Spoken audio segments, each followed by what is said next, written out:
Saludos, mi nombre es Rolando Valcourt, yo soy psicólogo aquí en Inspira Caguas. El día de hoy vamos a estar presentando la intervención en crisis no violenta.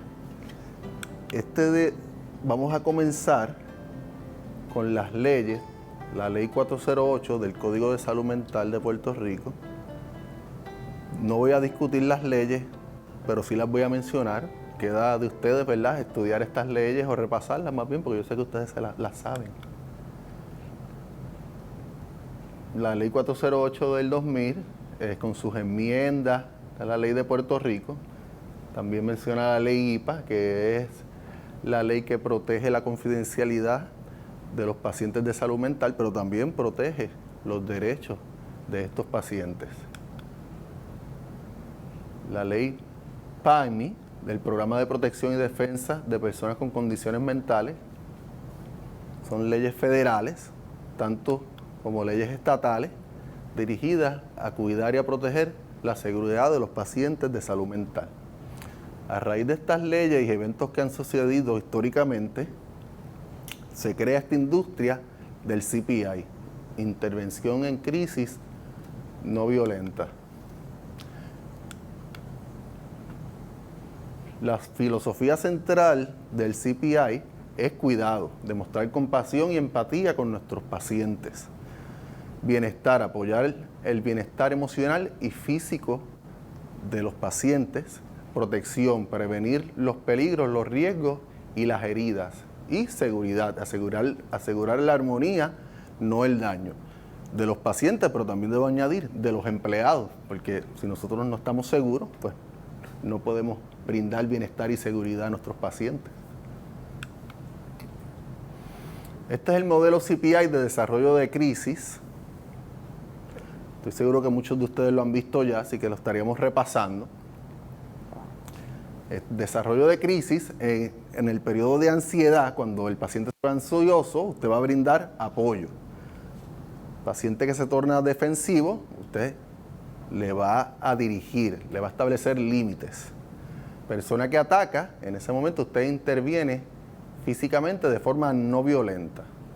Y luego esperamos que venga la reducción de tensión, donde usted establece una relación terapéutica o la restablece con el paciente. Cuando un paciente está ansioso, muchas veces lo va a ver moviéndose, se levanta de la silla, se sienta, puede levantar la voz, puede cerrar los puños, lo ve sudando, intranquilidad motora, hace ruidos. En ese momento, ¿qué haríamos con ese paciente? Usted le brinda apoyo, reacciona con empatía, libre de juicios, para poder aliviar la ansiedad y la tensión del paciente. Una cosa que podríamos hacer es preguntarle cómo le podemos ayudar. Usted le puede preguntar al paciente si hay algo que le está afectando. ¿Qué queremos lograr con esto? Establecer empatía y de la misma manera que nos dé información ese paciente para ver si podemos satisfacer sus necesidades y de esa manera aliviar la ansiedad y la tensión que está presentando.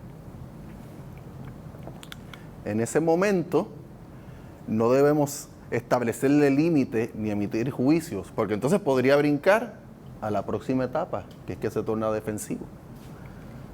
Pero vamos a decir que usted le brindó apoyo y como quiera el paciente escaló a la próxima etapa, que es la defensividad, donde el paciente se torna hostil, poco cooperador. En ese caso, si eso ocurriera, sabe que el paciente podría estar perdiendo un poquito la razón. Usted es el momento de establecerle límites, dirigirlo. Establecer límites y guiar la conducta es darle estrategia al paciente o posibilidades alternativas de qué puede hacer. Y al mismo tiempo señalarle qué conducta es la que está llevando a cabo que no es adecuada. Por ejemplo, Juan, estás alzando la voz. Por favor, ¿puedes bajar la voz? Fíjate que en ese caso, usted le señala cuál es la conducta que está llevando el paciente y qué alternativa de conducta podría llevar a cabo para guiar la conducta de este paciente. Recuerde que estas cosas pueden sonar un poquito lógicas para nosotros, pero el paciente en ese momento no lo ve de esa manera, porque en ese caso podría estar perdiendo la razón y no está pensando lógicamente. Y usted lo que quiere es guiar a ese paciente para establecerle límites y hasta posibles consecuencias de no llevar la conducta a cabo. Bueno, en este caso, si el paciente no coopera y podría tornarse agresivo, verbal o físicamente, y hasta atacar, que es la pérdida total de control, ¿verdad?, del paciente, donde lleva a cabo una agresión física. En ese momento, y solo en ese momento, es que usted interviene de una forma física no violenta. ¿Qué significa una forma física no violenta? En ese caso, usted puede intervenir con el paciente llevando a cabo alguna restricción física, pero sin causarle daño al paciente. Que sean posiciones seguras para el paciente.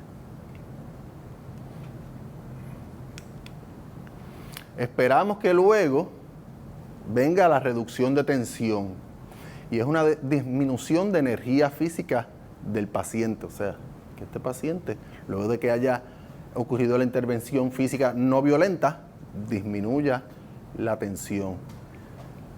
En ese caso, usted va a restablecer la relación terapéutica. Recuerde no emitir juicios. Juicio sería, mira lo que hiciste, mira el daño que causaste, mira lo que rompiste, ¿por qué hiciste esto?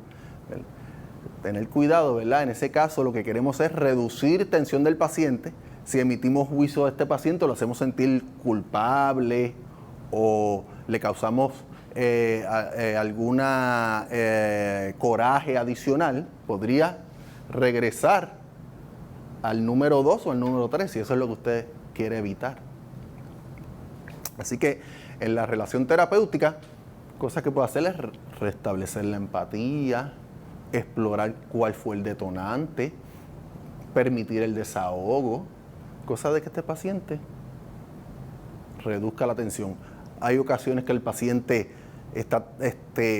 utilizó tanta energía que se queda dormido o descansando, pues usted puede permitir eso también. La idea es que usted mantenga a este paciente, ¿verdad? Que esa tensión se mantenga reducida.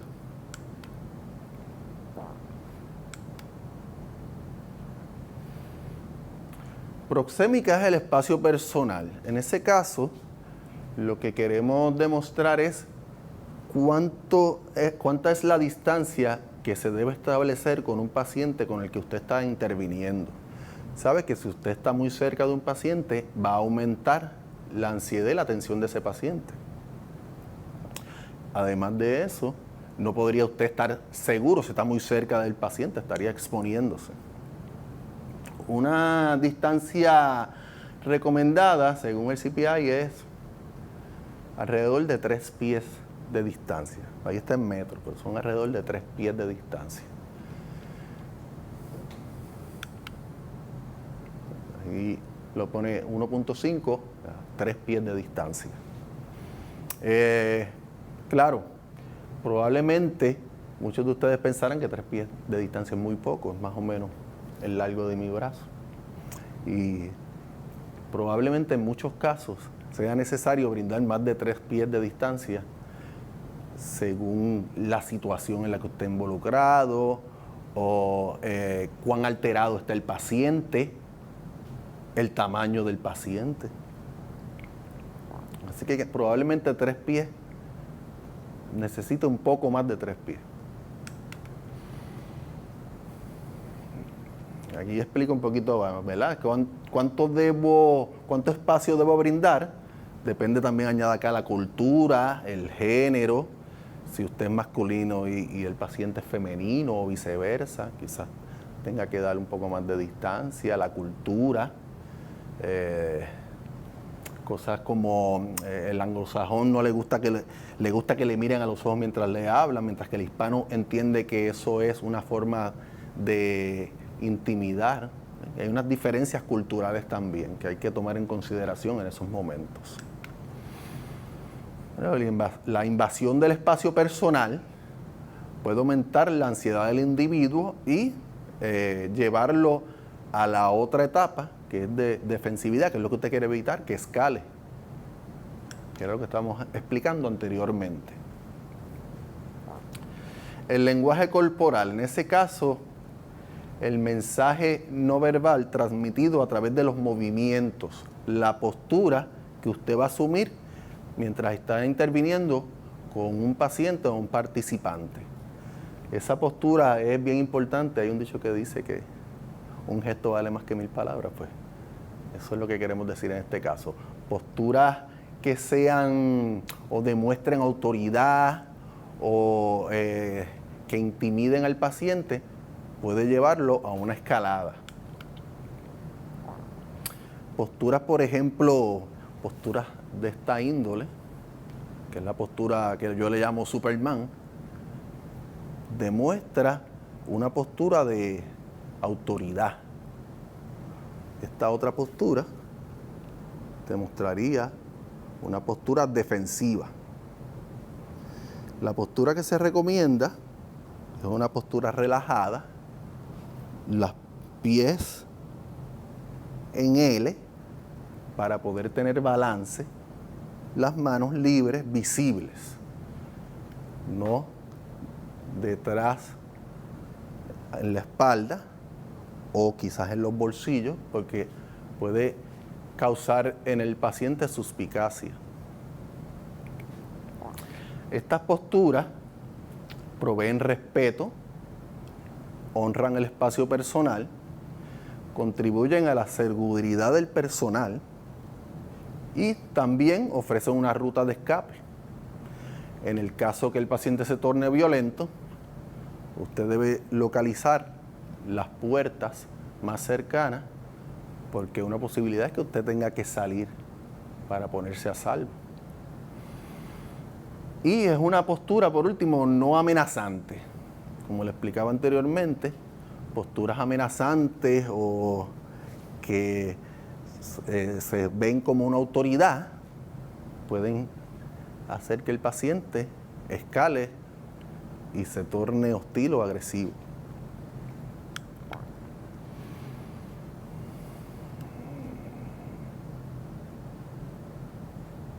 La comunicación paraverbal no es lo que se dice, sino cómo uno lo dice. Es la parte vocal del habla, pero excluyendo las palabras. ¿Cómo estás diciendo las cosas?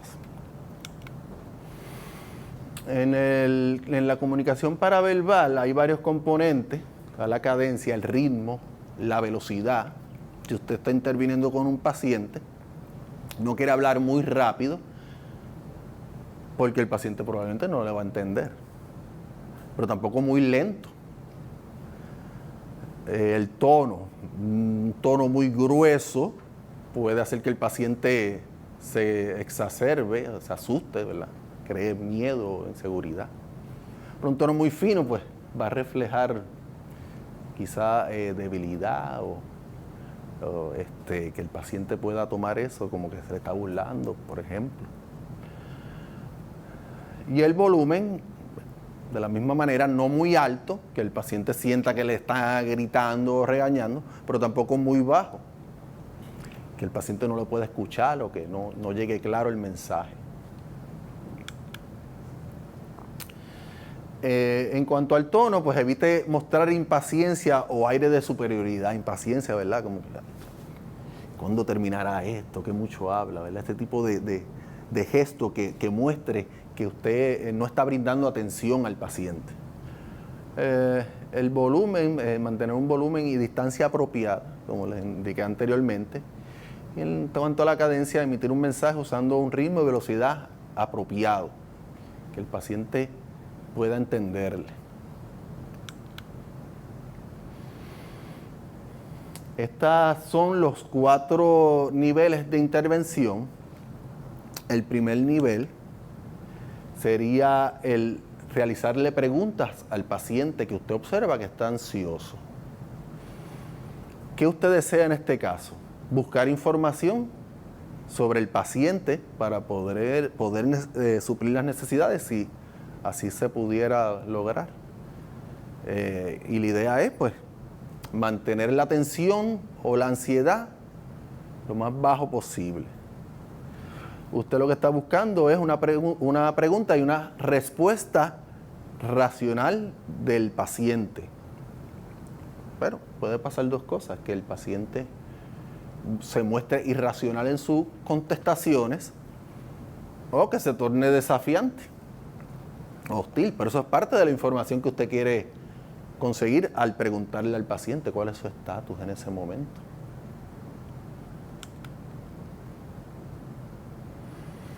Si se torna desafiante, pues estaría cuestionando su autoridad y en ese momento usted trata de mantener al paciente realizando preguntas que él pueda contestar de una forma racional. Pero si el paciente se mantiene retante, usted trate de redirigir el tema e ignorar los retos que este paciente pueda presentar. No trate de entrar en una lucha de poderes con el paciente. Podría pasar entonces a la segunda etapa, que es incumplimiento. El paciente comienza a perder la capacidad de razonar. En ese momento, si usted establece límites. Límite, como hablamos anteriormente, es guiar la conducta del paciente y, si es necesario, establecer posibles consecuencias de él continuar con esta conducta hostil o desafiante. Posibles consecuencias podría ser una hospitalización tradicional, un referido, podría ser llamar al 911, llamar a las autoridades, la policía, etc. Si el paciente en ese momento comienza a ventilar emociones, llamamos el desahogo, una catarsis, donde el paciente puede liberar emociones como llanto, gritos, usted puede permitir el desahogo. Es posible que tenga que mover a este paciente y aislarlo para evitar que otros pacientes se alteren o crear miedo en otros pacientes, ¿verdad?, que estén presentes. Sí podría moverlo a un salón o a alguna oficina donde este paciente pueda tener su desahogo sin tener mayores consecuencias. Y el desahogo muchas veces permite que estos pacientes liberen y alivien la ansiedad, que es lo que queremos.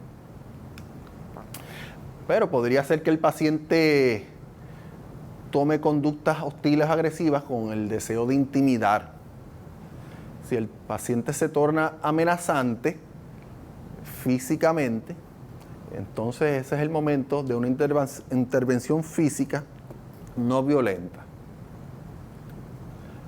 Siempre se recomienda que estas intervenciones se hagan en equipo. Es posible que usted tenga que esperar que vengan compañeros a asistirle para poder hacer una intervención segura en este caso. Por último, esperamos que haya una reducción de tensión donde el paciente o participante disminuya la energía y podamos entonces nosotros restablecer la comunicación y la relación terapéutica para ayudarlo y asistirlo en la reducción de tensión.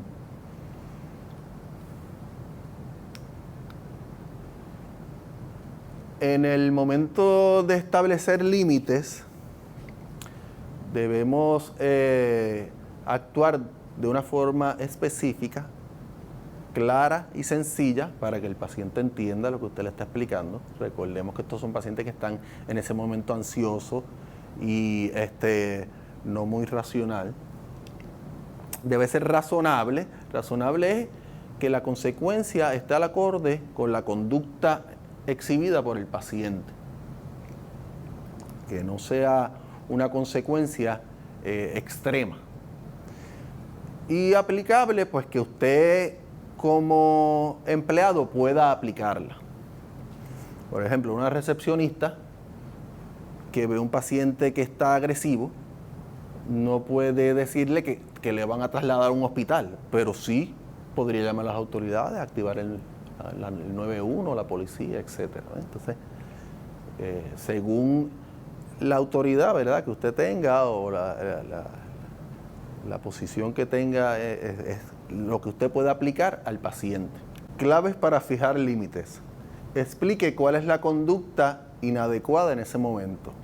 Recuerde que el paciente participante está exhibiendo unas conductas, quizás está ansioso, coraje, y muchas veces no se da cuenta de las cosas que está diciendo o haciendo, porque no se está mirando.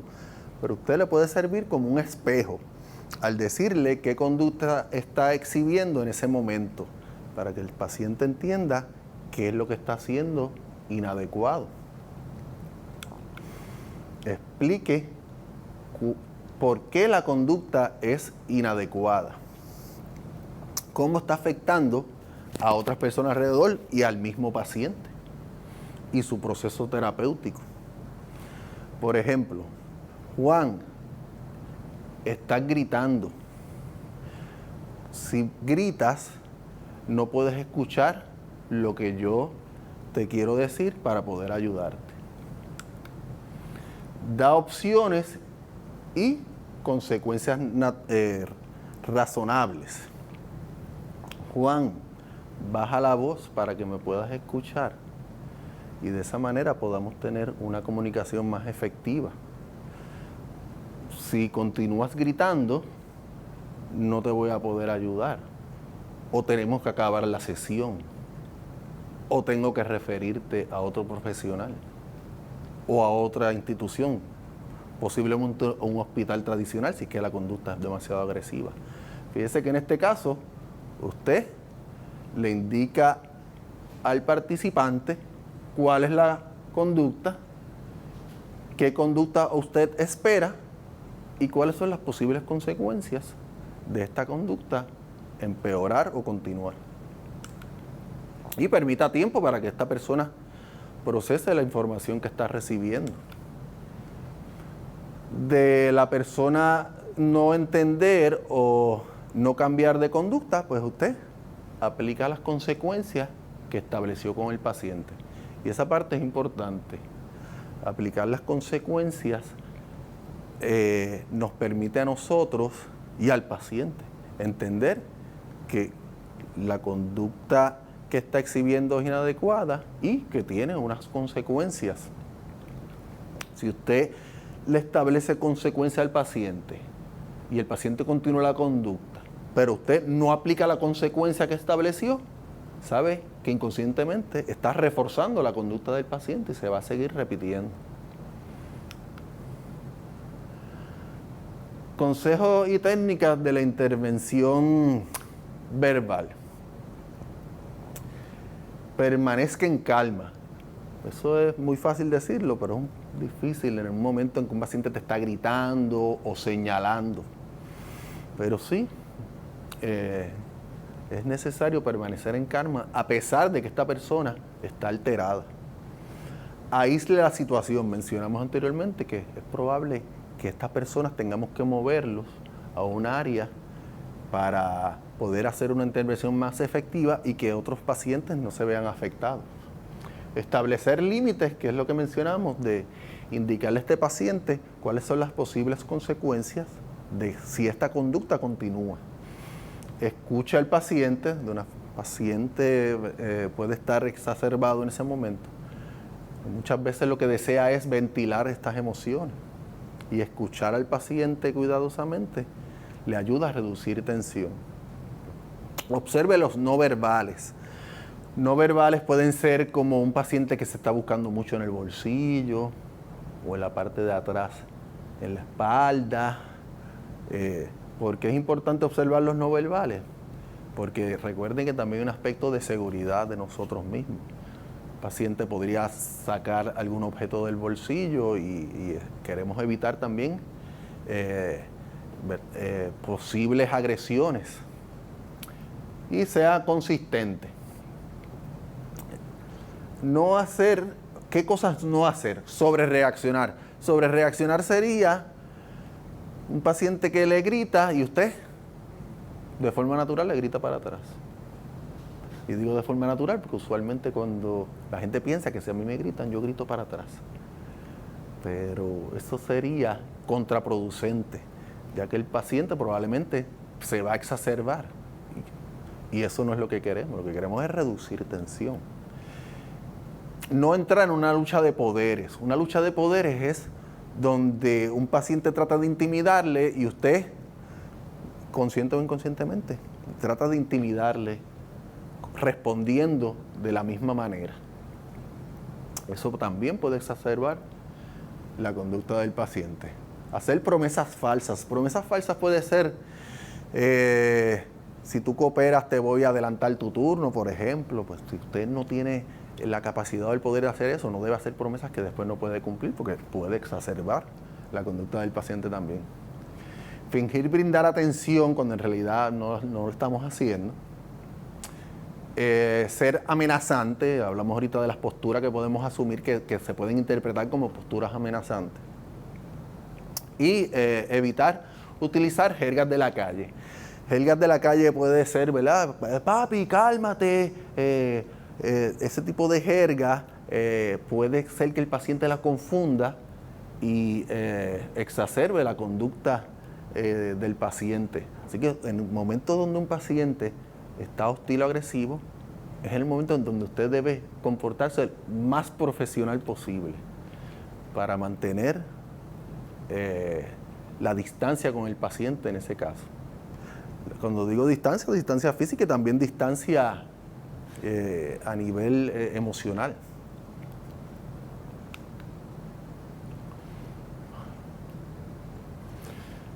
Ser empático. Evite, cuando decimos empático, ¿verdad? Entendemos el evitar emitir juicios y prejuicios a la persona.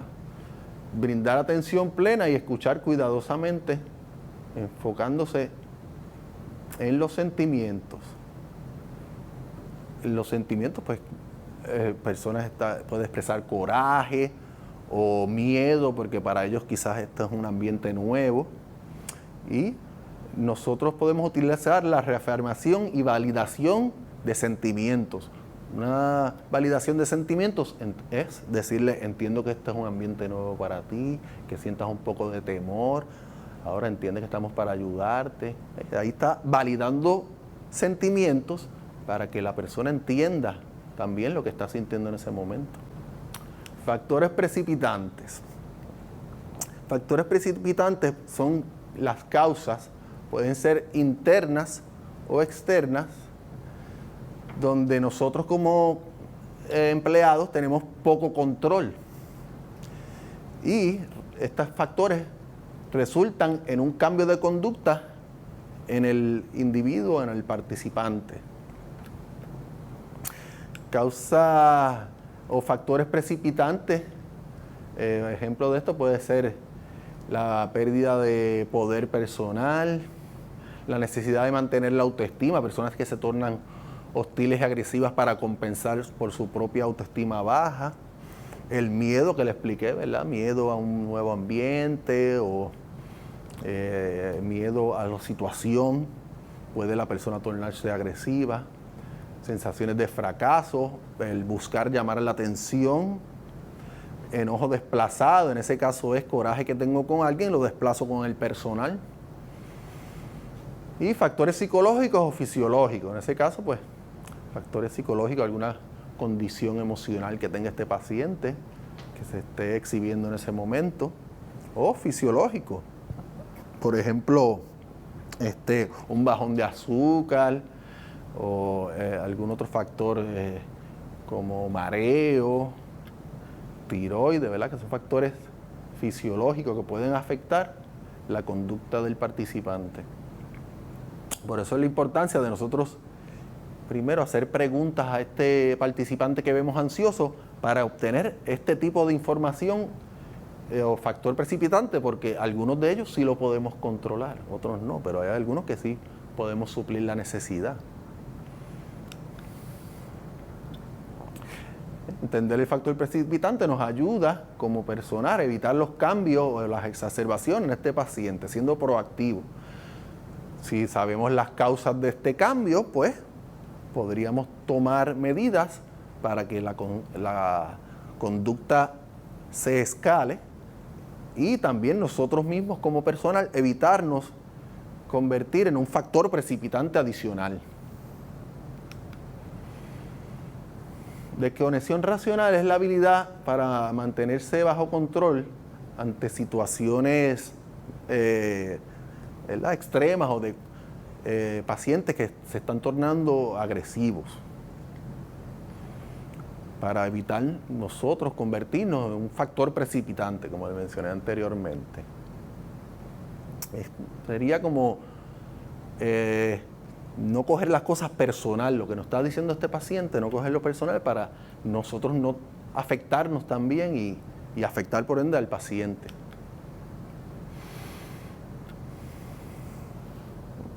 ¿Cómo logramos esa desconexión racional? Nosotros no tenemos control de muchas situaciones que ocurren a nuestros pacientes, pero sí tenemos control o podemos tener control de nuestras actitudes, nuestras conductas, nuestros pensamientos y buscar la manera de nosotros manejar nuestra propia energía negativa como miedo o coraje, para, como mencioné, no convertirnos nosotros mismos en un factor precipitante y mantener una actitud profesional en un momento de crisis. Desconexión racional antes, durante y después de la situación.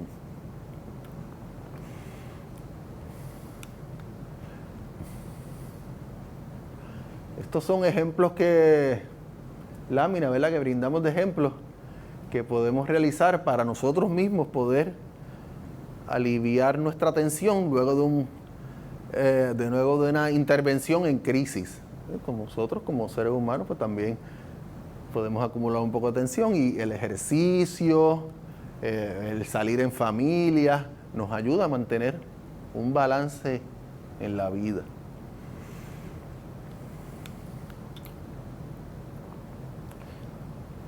La experiencia integrada es el concepto de cómo la conducta y las actitudes del personal impactan la conducta y la actitud de aquellos bajo nuestro cuidado y viceversa. ¿Qué quiere decir esto? Pues la conducta mía podría afectar al participante de una forma positiva o negativa, y de la misma manera la conducta del participante puede afectar a algunos empleados y compañeros. Pero de eso es que se trata, la desconexión racional. Entender que esto es un participante que está buscando ayuda y que tiene una necesidad, y que cosas que puedan surgir no son personales en contra de mi persona, valga la redundancia.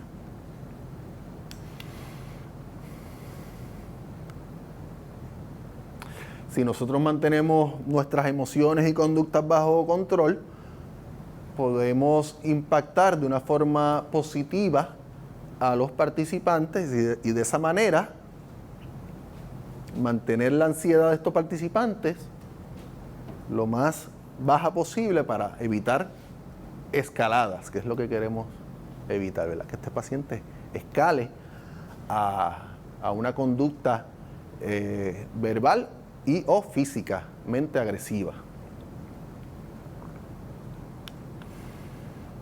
El miedo es una emoción natural, todo el mundo siente miedo, yo y todos sentimos miedo.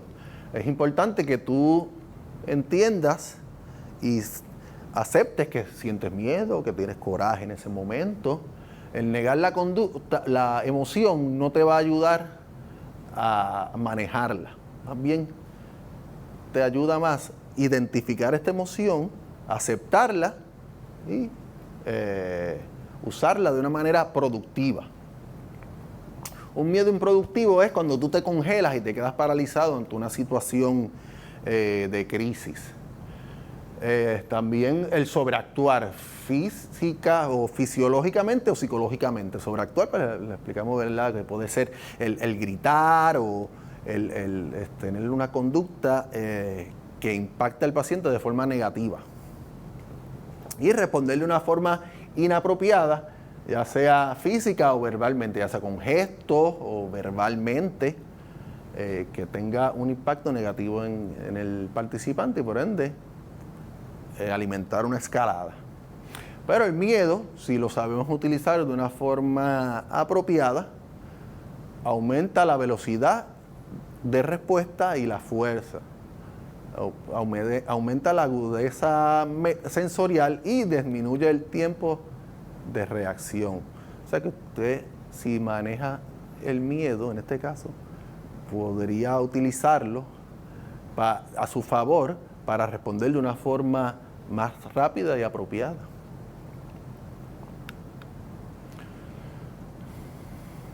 Una forma de controlar el miedo es, como les mencioné, ¿verdad?, comprender qué es aquello, qué es lo que yo siento, qué es lo que me está provocando el miedo y aprender técnicas para protegerme tanto a mí como a mis compañeros en un momento de crisis. Es importante para uno poder manejar las emociones como miedo y coraje, que responder en equipo. El responder en equipo te va a ayudar a que nos podamos apoyar entre nosotros mismos como equipo de trabajo. Y aprender técnicas que nos puedan ayudar en el momento en que un paciente se torne hostil o agresivo, para brindarnos mayor seguridad. Principios de seguridad personal. Una persona que se torna agresiva físicamente puede dar golpes, puños, patadas, agarre, ya sea de muñeca, pelo, cuello, morder. En el caso de puño y patadas, podemos realizar dos movimientos. Uno es movernos, evitar el contacto del puño y la patada. Otro es bloqueo. De ambas opciones, obviamente yo prefiero el moverme, ya que el bloquear un puño y una patada puede uno recibir una lesión, a pesar de que la minimiza con el bloqueo. Y lo que queremos evitar es establecer el mayor seguridad posible. Solamente debemos bloquear un puño y una patada cuando usted no tiene la opción de movimiento, ya sea porque tiene una pared detrás o por alguna manera está bloqueado en los accesos a moverse. Pues en ese momento usted sí se recomienda que bloquee un puño o una patada. Mientras tanto, lo más recomendable es moverse para evitar el impacto. Como para demostrar el movimiento, debe ser una postura CPI, las piernas en L, las rodillas dobladas para mantener balance. Si usted va a recibir el impacto, ya sea de un puño o una patada de un participante, la recomendación sería moverse hacia atrás o hacia el lado lateral o hacia el otro lado. Fíjese que la postura CPI le permite no solo tener un buen balance, sino moverse también hacia atrás o hacia ambos lados, para usted tener mayor movimiento en el momento en que tenga que escapar del ataque. En el caso del bloqueo, como le mencioné, este debe hacerse solamente si los accesos o los escapes no están disponibles. Puede bloquearse con ambas manos. Si es patada, lo que va a recibir, usted puede bloquearse con su pierna para evitar el impacto o minimizarlo. En el caso del agarre de muñeca, si un participante le agarra la muñeca, usted, para escapar de este agarre, va a buscar dónde está la mayor debilidad del agarre. Eso sería en esta área de aquí, lo que llaman el agarre de pinza. Usted va a buscar zafarse donde está el agarre de pinza. Si un participante le agarra, la tendencia es a jalar. Si usted jala, puede lastimarse tanto usted como el participante en el forcejeo. Y eso es lo que usted quiere evitar, ¿verdad? Que lastimar al participante o a usted mismo. Que en el agarre usted va a zafarse del agarre. Al zafarse del agarre, buscando el punto de menor resistencia, se retira. Como le demostré anteriormente, cuando va a recibir un golpe, ya sea puño o patada, de la misma manera, al tener un agarre, usted va a zafarse del agarre, como le expliqué, y retirarse del participante para evitar una agresión posterior.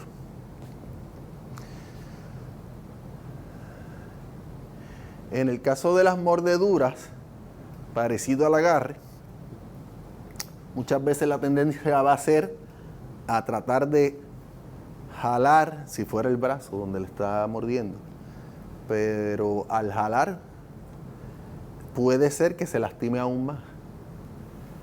En el caso de la mordedura, una recomendación es lo que llamamos fit the bite, hacer presión en el área donde le está mordiendo. Al sentir la presión, la persona que está mordiendo va a sentir esa presión en la mandíbula y va a tender a soltar, y ahí entonces usted se zafa de la mordedura.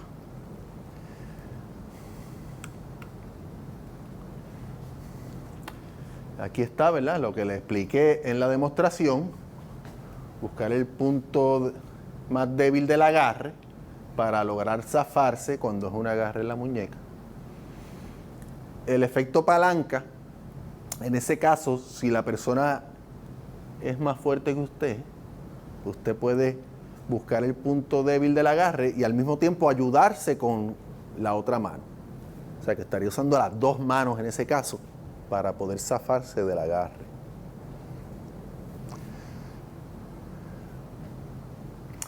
Mantener el control, en ese momento mantener la calma y siempre tenga un plan de escape. Plan de escape es localizar y utilizar las puertas más cercanas para poder usted escaparse del salón, ya que está siendo atacado, y acudir a compañeros que le puedan ayudar. Usar el elemento sorpresa o de distracción es tratar de distraer al participante para usted poder escaparse por el acceso más cercano.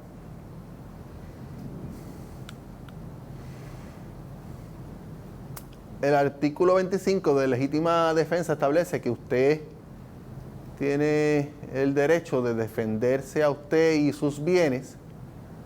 Si usted es atacado, según esta ley, tiene el derecho de ejercer la misma fuerza que el atacante para poder defenderse. Pero en el caso de nosotros, los profesionales de la salud, incluyendo los de salud mental, por supuesto, nos aplican otras leyes adicionales, como las que expliqué inicialmente, donde no podemos reaccionar con la misma fuerza que el atacante, debido a estas leyes que nos aplican a nosotros adicionales. Entonces sí debemos utilizar las técnicas CPI para protegernos tanto a nosotros como a nuestros compañeros, al igual que a los pacientes y participantes que estamos atendiendo. Una restricción podría crear algún trauma psicológico en algunas personas, pero nosotros Lo que queremos es minimizar el impacto o el posible trauma que podamos causar a los participantes. Por eso es la importancia de estas técnicas que estamos aprendiendo el día de hoy. Siempre hay que tomar en consideración que las restricciones deben hacerse solamente cuando son necesarias y en el momento en que el paciente está físicamente agresivo. Y debe evitar posturas o restricciones donde haga presión en el pecho, en la espalda, en el cuello, ya que este tipo de presión puede crear la asfixia en el participante.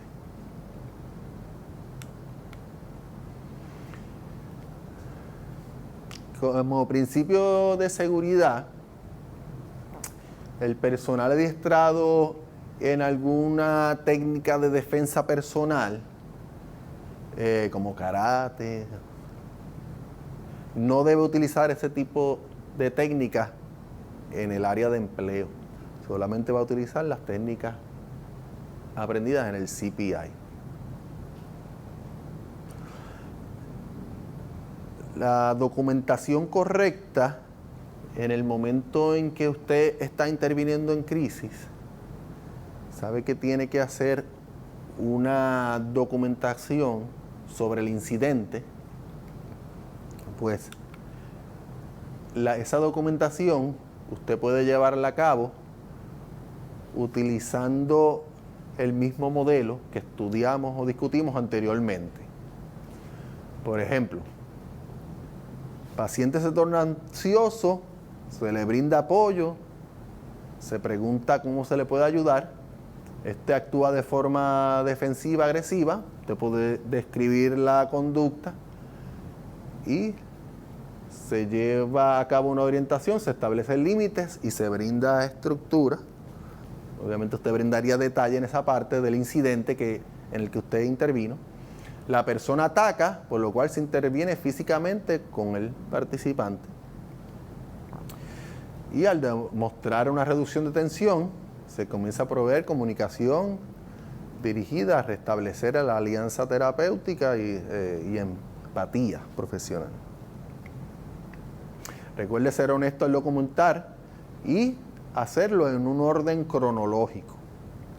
Documentar los hechos, no sus opiniones, más bien lo que ocurrió de forma cronológica.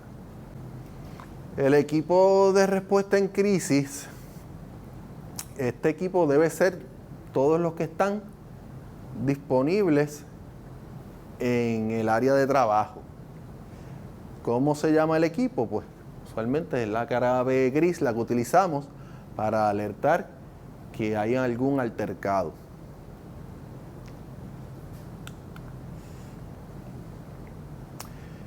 ¿Cuál es la ventaja de la intervención en equipo en lugar de hacerlo solo, ¿verdad? Individual?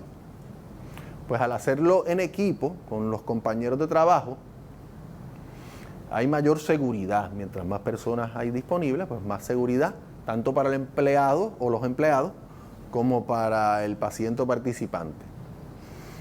Al tener apoyo de nuestros compañeros, podemos ser más profesionales en la intervención, ayudando y apoyándonos unos a los otros. Y en caso de que la situación vaya a los tribunales por algún tipo de demanda, el tener compañeros presentes nos permite que estos compañeros que intervinieron sirvan de testigos en el caso que fuera necesario. ¿Quién debe ser el líder del equipo de intervención en crisis?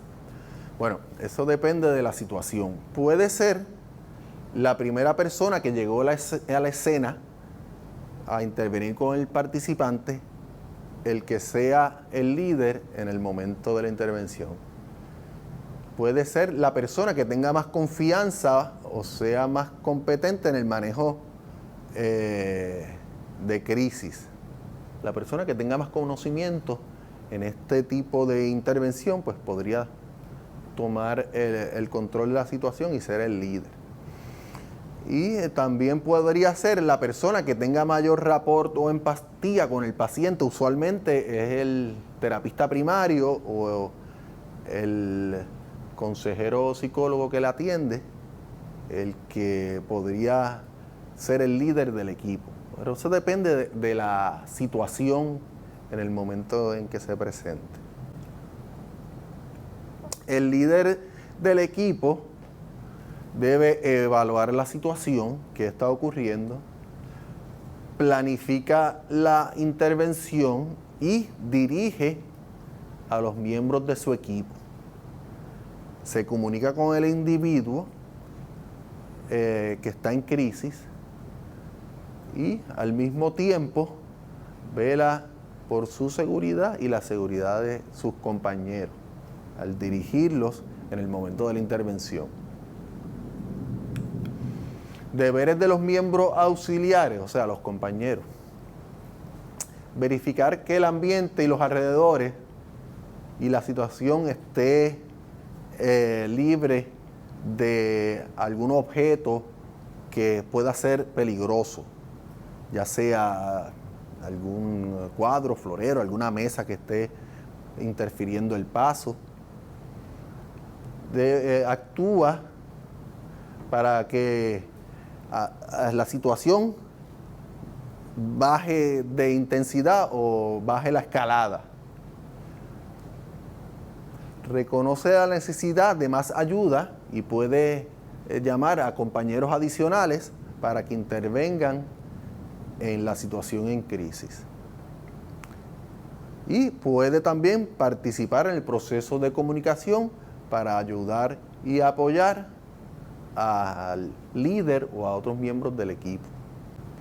Una vez que ha culminado la crisis y la situación está bajo control, el líder del equipo debe asegurarse que el individuo con el cual intervino está bien física y emocionalmente. Orientarse sobre cuáles fueron los hechos, qué fue lo que ocurrió y cuál fue el factor precipitante que llevó a la escalada. ¿Cuáles son los patrones que llevan a activar o activan la conducta de este participante? Y recursos alternativas para el manejo de crisis en casos posteriores. También debe llevar a cabo un contrato con el individuo que se fue en escalada y que se tornó agresivo para evitar que esta situación vuelva a ocurrir. Y otorgar responsabilidades y apoyo a su equipo. ¿Qué cosas se pueden mejorar? ¿Qué cosas se hicieron bien? Y ¿verdad? Darnos ese apoyo mutuo cuando termina esta crisis nos ayuda a tener mayor cohesión en el equipo y mejor comunicación. Los miembros del equipo, de igual forma, deben asegurarse que el personal está bien, física y emocionalmente. De la misma manera, orientarse sobre los hechos del incidente, qué sucedió, cuál fue el factor precipitante, repasar la respuesta en crisis, cuáles fueron los patrones que ocurrieron tanto del participante como del equipo y cuáles son las formas en que podemos fortalecer esta respuesta y mejorar la comunicación para intervenciones futuras. Y de igual manera otorgar responsabilidad y apoyo a su equipo. A manera de demostración, el compañero Carlos Figueroa va a hacer un agarre de muñeca para demostrar cómo uno debe escaparse apropiadamente de este agarre. Siempre recordando asumir la postura CPI para mantener un buen balance. Vamos a buscar el agarre de pinza, que es donde el agarre es más débil, y nos separamos del participante para evitar una próxima escalada o ataque. Vamos a repetir nuevamente el agarre para que puedan observar. Si el participante fuera más fuerte que usted puede ayudarse con la otra mano, que es lo que llamamos palanca. De la misma forma, usted va a buscar donde el agarre es más débil y se puede ayudar con la otra mano. Siempre con la postura CPI, usted se va a alejar del participante para evitar una nueva agresión. Si el participante atacara con un puño, siempre asumiendo la postura CPI, usted se aleja del participante. Ataca nuevamente. Puede ir al lado lateral, ataca nuevamente. Ya sea hacia la derecha, hacia la izquierda, hacia atrás. Esa es la ventaja de la postura. Te permite escapar teniendo varias opciones o accesos de escape. Si fuera una patada, por favor. En este caso puede ser hacia atrás, otra patada. Hacia el lado, otra patada. Hacia el otro lado. Siempre también tener en consideración cuál es la salida más cercana. De esa manera, usted se aleja del participante y accesa a la salida más cercana para buscar ayuda. Recordando siempre que es importante que mientras más compañeros estén presentes para ayudarles y apoyarles, más beneficiosa va a ser la intervención. Vamos a hacer ahora agarre de cuello. En este caso hay 3 formas para zafarse de un agarre. La más recomendada es esta. Fíjese que asumí la misma postura CPI, sujeto los brazos del participante y me retiro hacia atrás, alejándome del participante. Fíjense que el principio es el mismo. Los dedos es el punto de mayor debilidad del agarre. Y de esa manera es que usted escapa de ese agarre. Otra forma de escaparse de un agarre de cuello sería... La desventaja de ese escape es que usted le estaría dando la espalda al participante, lo cual puede tornarse vulnerable ante otro ataque. Si el participante es más fuerte que usted puede ayudarse utilizando palanca. Vamos a hacer una demostración. En este caso me está agarrando con 2 brazos, pues obviamente va a tener más fuerza este agarre. Usted se puede ayudar con su brazo, con el brazo adicional y alejarse. Siempre recuerde alejarse del participante para evitar una agresión adicional. Vamos a repetirlo nuevamente, un poquito más lento quizá. Si el participante le agarra por la camisa, usted puede hacer un movimiento parecido, que también le llaman palanca. Agarra su camisa en la parte superior del agarre y se aleja del participante. Vamos a repetirlo nuevamente. El participante le agarra por la camisa. Usted va a agarrar su camisa por encima del agarre del participante.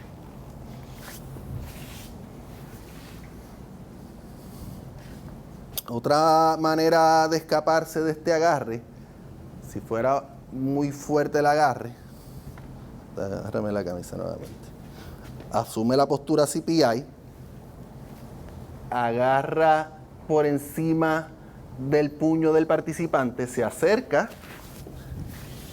y se aleja. Al acercarse, el participante va a sentir una molestia en la muñeca. Eso va a permitir que abra un poco la mano y ese es el momento en que usted va a zafarse del agarre. Vamos a repetirlo nuevamente.